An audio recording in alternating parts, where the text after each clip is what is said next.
Hello students, welcome to my channel. हम chapter कर रहे हैं क्वाड्रिलेटर्स। तो क्वाड्रिलेटर्स में जो 8.1 आपकी एक्सरसाइज है उसका क्वेश्चन नंबर 3 में यहाँ पे डिस्कस करने वाली हूँ। ये आपके न्यू एनसीईआरटी बुक का सिलेबस है। Diagonal AC of a parallelogram ABCD का पैरेललोग्राम एक आपको गिवन है। इसका ये जो डायगोनल एसी है वो हमें क्या गिवन है, बाइसेक्ट्स एंगल ए। इसका मतलब क्या हुआ, बाइसेक्ट एंगल ए का मतलब ये हुआ कि अगर मैं यहाँ पे एंगल 1 लेती हूँ और यहाँ पे 2 एंगल लेती हूँ तो angle 1 is equal to angle 2 जो है ये मुझे गिवन है। Show that it bisects angle C, कि वो सी को भी बाइसेक्ट कर रहा है, ये मैंने प्रूफ करना है। मीन्स अगर मैं यहाँ पे 3 एंगल ले लूँ और 4 ले लूँ तो मुझे ये प्रूफ करना है कि एंगल 3 किसके इक्वल होगा, 4 के इक्वल होगा। नेक्स्ट मुझे क्या प्रूफ करना है, ABCD is a rhombus. ABCD एक पैरेललोग्राम मुझे गिवन है और मुझे प्रूफ करना है कि एक रोम्बस भी है। कोई भी पैरेललोग्राम रोम्बस कब बनती है, जब उसकी सारे साइड्स क्या हो जाए, इक्वल हो जाए। ठीक है, रोम्बस की डेफिनेशन ही यही होती है। रोम्बस एक तरह की पैरेललोग्राम होती है जिसकी सारी साइड्स इक्वल होती है। ठीक है, तो चलिए हम स्टार्ट करते हैं। गिवन क्या है उससे, गिवन हमें है ABCD इज अ पैरेललोग्राम। ठीक है, और नेक्स्ट जो हमें गिवन है AC जो डायगोनल है बाइसेक्ट कर रहा है, AC बाइसेक्ट्स एंगल A। तो इसका जो मतलब हुआ वो भी हम यहाँ पे लिख देते हैं, angle 1 is equal to angle 2।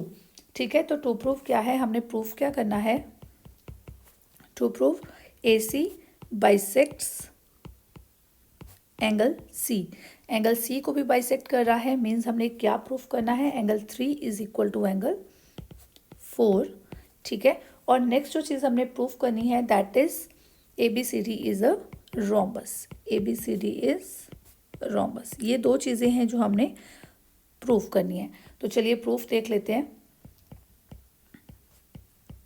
सबसे पहले देखिए ABCD क्या है, एक पैरेललोग्राम गिवन है। जो गिवन होता है उसी को लेके हमें चलना पड़ता है। अगर ABCD एक पैरेललोग्राम है, AB साइड जो है वो क्या हो जाएगी, CD के पैरेलल हो जाएगी। ठीक है, दो साइड्स ऐसे जा रहे हैं, ये इसका ट्रांसवर्सल है। अब यहाँ पे AC क्या है, ट्रांसवर्सल है, ये साइड्स पैरेलल जा रही हैं। अगर मैं 3 और 4 2 की बात करूँ, 3 और 2 की बात करूँ तो क्या ये अल्टरनेट एंगल्स नहीं बन रहे। अगर 3 और 2 की बात करूँ, अल्टरनेट एंगल इस तरह से ही होते हैं ना आपके पास, तो ऐसे ही यहाँ पे बन रहे हैं। यहाँ पे ये 3 और 2 ये क्या बन रहे हैं, अल्टरनेट एंगल्स बन रहे हैं। ऐसे ही एंगल 4 और 1 की बात करूँ, एंगल 4 और 1 की बात करूँ, ये भी क्या बन रहे हैं, अल्टरनेट एंगल्स बन रहे हैं। इसका मतलब क्या हुआ कि एंगल 2 जो है वो एंगल 3 के इक्वल हो जाएगा और एंगल 1 जो है वो क्या हो जाएगा, एंगल 4 के इक्वल हो जाएगा। ठीक है, तो यहाँ पे हम लिख देते हैं AB is parallel to CD, therefore angle 2 is equal to angle 3, angle 2 is equal to angle 3 and angle 1 is equal to angle 4। ठीक है, ये हो गई alternate angles and angle 1 is equal to angle 4। तो यहाँ पे दोनों का सेम रीजन हम दे देते हैं, ये क्या है, alternate angles है। ठीक है, एक और चीज जो angle 1 is equal to angle 2 था, ये तो हमें गिवन ही है।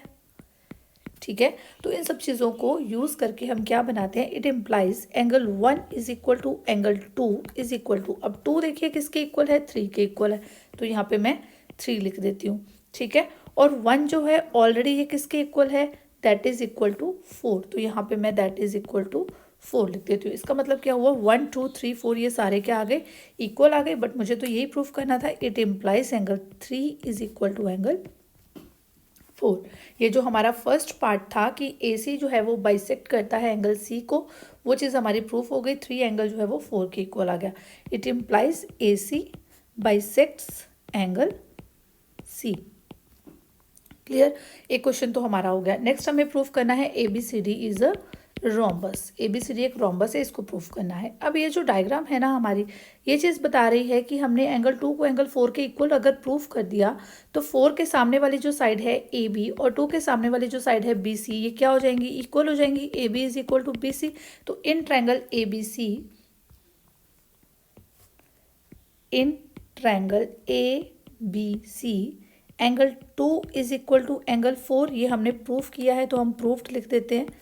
ठीक है, अब 2 के सामने वाली जो साइड क्या है, 2 के सामने वाली साइड है आपकी BC। यहाँ पे देखिए 2 के सामने वाली साइड है BC और 4 के सामने वाली साइड है AB। तो 2 के सामने वाली साइड लिख देते हैं दैट इज BC और 4 के सामने वाली साइड AB।